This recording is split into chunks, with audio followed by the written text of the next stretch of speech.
Benji was in middle school, that'd be weird because he's like 16, and I don't think he eats glue, okay? He's not that slow. Either way, I was at my brother's middle school volunteering because of my mom says that, you know, it's a good thing to do and it's good for the soul or whatever. And I'm definitely not the typical person that they have volunteering. Out of all the volunteers that were at my brother's school that day, it was a soccer mom named, well, her name is Karen, alright? I ain't going to cap. I'm not going to make something up because Karen is the most soccer mom name of all time. And this girl named Becky. And Becky's not her real name, but that's not important. So we were assigned lunchroom duty, meaning that we were supposed to stand in the lunchroom and just make sure that kids didn't light anything on fire. There was no riots. There wasn't a game of knock out the old lady going on in the middle of the courtyard. Your general run-of-the-mill things that happen in a middle school lunch. And I obviously was like, all right, whatever, no big deal.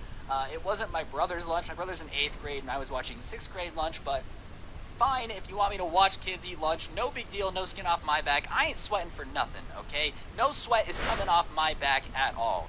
So we get to the lunchroom, and immediately I remember that 6th grade is a weird place. I don't know if you've ever been around 6th graders, but most of them just have this air of awkwardness that you can't escape. And if you're a 6th grader, you can probably attest that most of your friends are definitely a little awkward in one way or another, and there's nothing wrong with being awkward, alright? It's just the truth about 6th grade is that most of these kids are a little more on the awkward side. So we're standing there, and I'm talking to these soccer moms, and we're kind of talking about what we do, and they're like, oh, how old is your kid? And I'm like, ma'am, I'm 20. If I had a kid and he was in middle school, that would mean I had a baby when I was 8, and trust me, I'm great with the ladies, but I'm not that great with the ladies. That's unrelated, I just thought I'd mention that. And anyways, as I'm standing there, I notice out of the corner of my eye, the side doors to the gymnasium where they're eating lunch open, and I see something with like a big square on top come running in. And I'm kind of like, oh, that was weird, but maybe I'm just seeing things, maybe I'm a bit confused. I don't really know what's going on. All I know is I highly doubt that a Minecraft Steve, ironically that was my thought,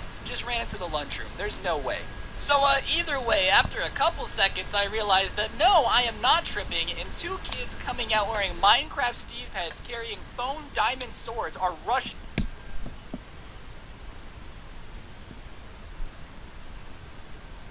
at each other in the middle of the lunchroom. And the Karen that I'm working with, in true Karen fashion, starts screaming, they have swords! They have swords! And I don't know if she was just not familiar with gamer culture, or is just not an epic elite gamer like myself, but I immediately quench her fear and I say, Karen, those are Minecraft swords, they're not real. And I don't know how dumb you have to be to think that a faux Minecraft sword is a real sword, but Karen was really screaming her head off and was worried for a second.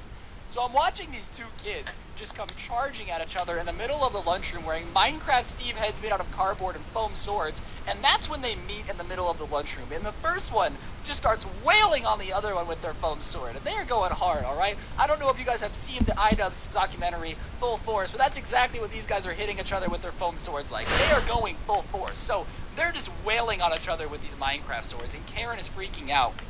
And Becky, the other mom, looks at me and goes, I'm not getting involved in that. And Karen says, you're the young one, you have to break it up. And I'm like, bruh, I don't know about you, but if 2 kids are so socially unaware that they're willing to have a Minecraft battle in the middle of the lunchroom, something tells me that they are going to have no regard for anything I say. Like, we're talking about kids that don't fear embarrassment enough to show up to middle school wearing fake foam heads, and you think somehow me magically walking up to them and asking them to stop is going to be enough?